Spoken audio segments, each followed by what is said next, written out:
Mga senator judges hahatol sa impeachment ni Inday Sara, pero sila rin sisiyasati ng bayan. Senator Judge in Trial, Bongo. Ito naman po yung inaantay ng karamihan na mag-convene.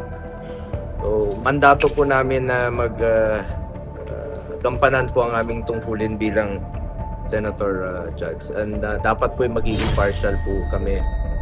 Ayaw niya ba talagang maging impartial? Si Bongo, long-time aide ni dating Pangulong Rodrigo Duterte. 99 pa, executive assistant na siya ni Digong. Naging special assistant to the president din mula 2016 hanggang 2018. Alam nyo, higit pa sa tatay ang turing ko sa kanya. 1998, una po akong nanindihan sa kanya.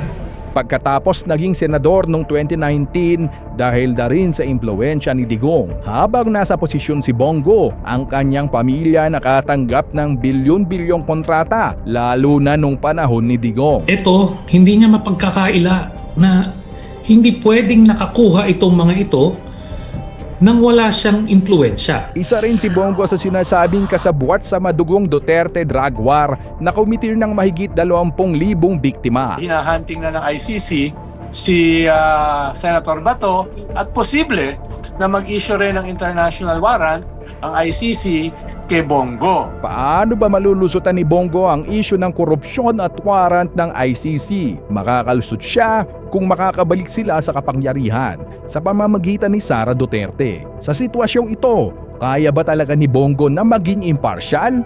Senator Judge in Trial, Bongo.